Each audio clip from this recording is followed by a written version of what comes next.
মার্কিন সেনাকে ধরিয়ে দিলেই মিলবে $30,000। আর কোনো ইরানি নারী যদি এই কাজ করেন তাহলে পুরস্কার হবে দ্বিগুণ, অর্থাৎ $60,000। এমনই ঘোষণা দিয়েছে ইরানের সেনাপ্রধান মেজর জেনারেল আমির হাতামি। তার দাবি, আগ্রাসী মার্কিন সামরিক সদস্যকে হত্যা বা আটক করে ইরানের সেনাবাহিনীর হাতে তুলে দিতে পারলেই এই পুরস্কার দেওয়া হবে।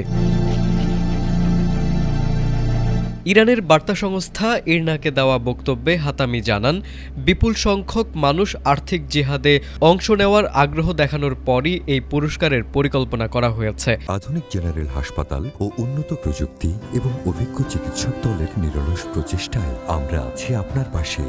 ডেল্টা হাসপাতাল, মায়ের মতোই যত্নশীল। শুধু তাই নয়, মার্কিন সেনাকে হত্যায় যে অস্ত্র ব্যবহার করা হবে সেটিও দ্বিগুণ দামে কিনে নেওয়া এবং বদলে নতুন অস্ত্র দেওয়ার কথা বলেছেন তিনি। ব্যবহৃত অস্ত্রটি পরে একটি পরিকল্পিত জাদুঘরে সংরক্ষণ করা হবে বলেও জানান ইরানের এই সেনাপ্রধান।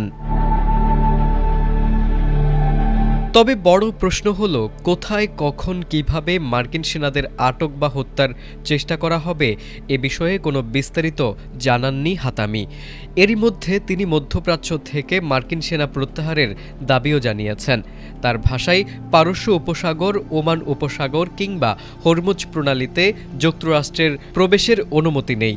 আর হরমুজ প্রণালী নিয়ে দুই দেশের উত্তেজনা এখন সবচেয়ে বেশি।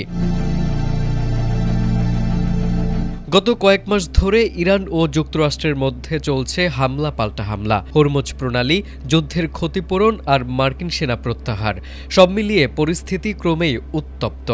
এর আগে মার্কিন প্রেসিডেন্ট ডোনাল্ড ট্রাম্পকে হরমুজ নিয়ে বিপজ্জনক রসিকতা না করার হুঁশিয়ারিও দিয়েছিলেন হাতামি।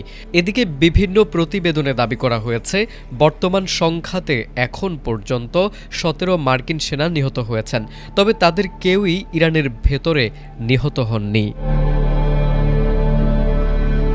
তারেক আজিজ, এটিএন বাংলা।